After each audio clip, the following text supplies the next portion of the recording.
Здраво на сите и добре дојдовте на мојот канал. Ова видео сакав да го снимам некаде надвор, лето е, мислев да не снимам дома. Излегов, земав се со мене микрофон, опрема, седнав во еден убав кафич со убав амбиент. Почнав да снимам и телефонот едноставно напиша overheating, прегревање. Значи имаше некои си 40 степени, ниту телефонот не сакаше да снима на таа температура и морав да се вратам дома и ова видео да го снимам дома. Се надевам се држите овие жешки денови. Пред да зборувам за новелата за која што ќе зборувам, ако ви се допаѓаат моите видеа, стиснете subscribe, отидете на YouTube каналот, стиснете subscribe и на читачот на Facebook може да ме најдете како читачот, тамо да ме заследите и ако ви се допаѓаат некои од овие видеа да ги споделите со некои ваши пријатели или да ги поканите да ме следат. Денес ќе зборувам за една многу интересна новела од Габриел Гарсија Маркес, а тоа е хроника на една најавена смрт. Ова е книга, новела која што не спаѓа во можеби во неговите најпопуларни дела, например како 100 години самотија или Љубов во време на колера, например тие малце пообемни романи. Ова е новела, меѓутоа ова е неизбежен дел од неговото творештво и нешто од Маркес кој што секој мора да го прочита. Јас ова новела ја препрочитав после, не знам, повеќе години и исто така како и првиот пат и сега ми се допадна и ја доживеав исто така силно како и првиот пат.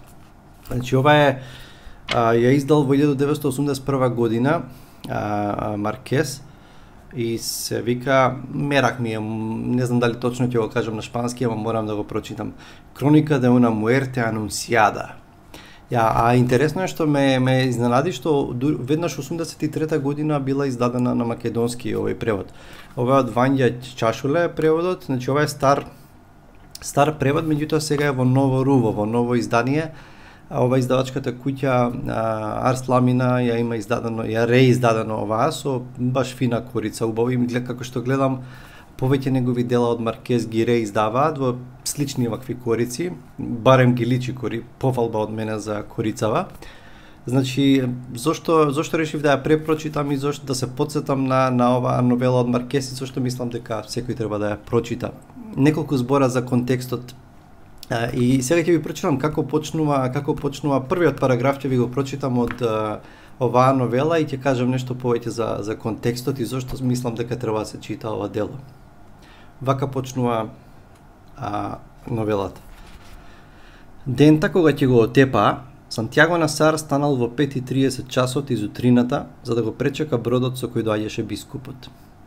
Сонувал дека минува низ шума од смокви каде што паѓал млак дождец и за миг бил среќен во сонот, но кога се разбудил се чувствувал наполно испрскан со птичји лајна. Секогаш сонуваше дрвја, ми рече Пласида Линеро, неговата мајка, сеќавајќи се 27 години подоцна на најситните детали од тој несреќен понеделник. Предходната ноќ имаше сонувано дека патува сам во авион од станиолска хартија, што непречено летал низ бадемови дрвја, ми рече. Ја биеше мощно добар и заслужен глас на сигурен толкувач на туѓи соништа, секогаш ако и ги раскажеа на гладно срце. Но немаше откриено никаков злокобен предзнак во овие два сона од својот син, како ни во другите соништа со дрвја што тој и ги имаше раскажувано во утрата што и претходеа на неговата смрт. Еден параграф е доволен да ви каже да го видите Маркес во неговиот стил. Иронија, хумор, малку гротескно, интересното е што уште на самиот старт во првата реченица ни кажува за што ќе станува збор, за смртта на Сантјаго Насар. И размислов има повеќе всушност романи кои што не се тоа премногу романи, меѓутоа има романи кои што уште на самиот старт ни откриваат што се има случано и потоа прават реконструкција на действието. Например ми текнува Ернесто Сабато Тунел, романот, да зборував за Ернесто Сабато уште од поодамна.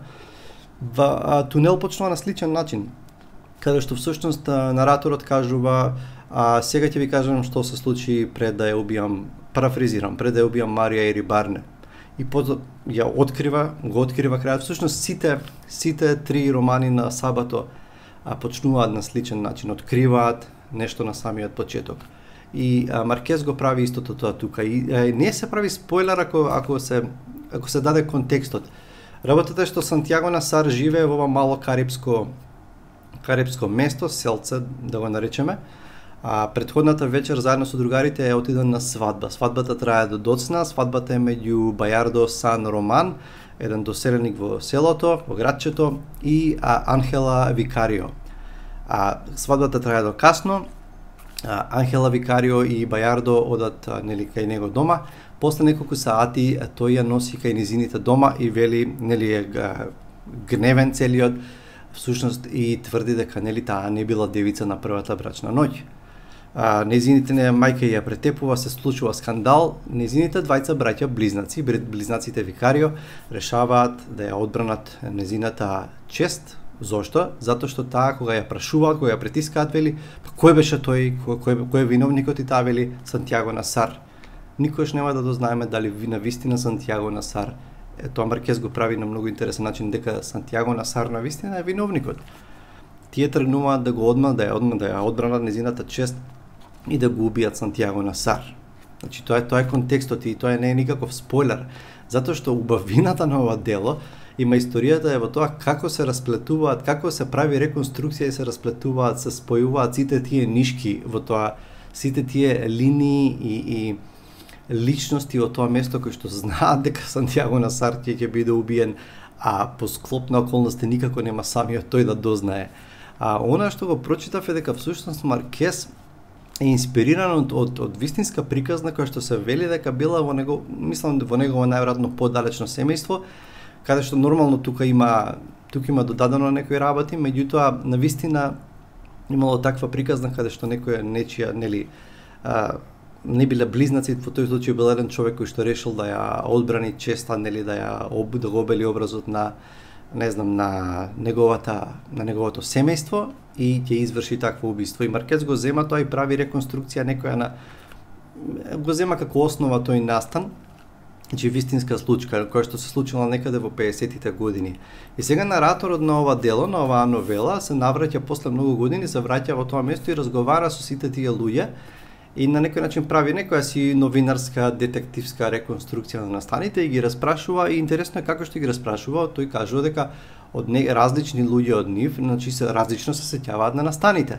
Меѓутоа, историјата во тоа како се расплетува действието и како се поврзуваат сите нишки, значи не оди строго хронолошки, значи нема вистински ред, туку многу добро контролирано со доза на нели нема тука многу нели го знаеме Маркес како представник или човек писател кој што користи пред се магичен реализам.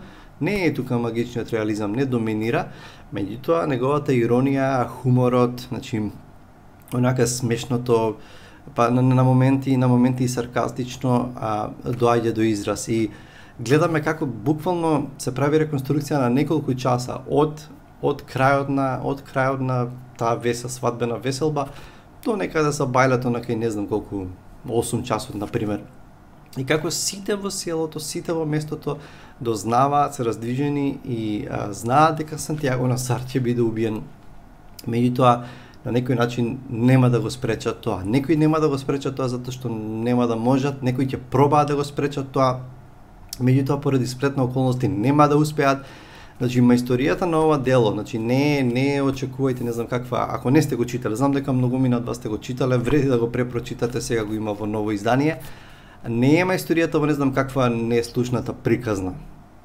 Меѓутоа, историјата на Маркес е што многу контролирано, со едно големо чувство на контрола, прави реконструкција на настаните не на совршен начин, меѓутоа на многу прецизен начин и како што се расплетуваат настаните и како што се вкрстуваат патишта, буквално во некојаш во рокот неколку минути, ќе видите вистинска историја и мислам дека во тоа е уживањето во читањето на оваа новела. Не толку, значи, ви кажав зашто станува збор и тоа на некој начин тоа не е спойлер, затоа што и на самиот почеток не е откриено, меѓутоа начинот на кој што го прави тоа Маркес е многу интересно. Една тема што би сакал да ја издвојам и мислам дека е важна, на некој начин Маркес се обидува да ја осуети на некој начин, дури да ја исмее таа некојаш со сулуда некоја желба да се одбрани честа на семејството и да се преземе некој да се изврши убиство ради некаква крвна, само одмазда за одбрана на честа. И дури тие двајца, и тоа можеби најмногу ми се допадна во новелата, дури тие двајца близнаци тоа се млади момчиња кои што чувствуваат дека треба да направат нешто големо, и меѓутоа и самите се несигурни, и самите сакаат да го направат тоа, ама и самите се исплашени и се двоумат, ама сепак одат до крај ќе го направат тоа. Ќе видите на самиот крај како не пресврт, туку како се спојуваат сите нишки на многу лут, откачен начин. Така што ова е дефинитивно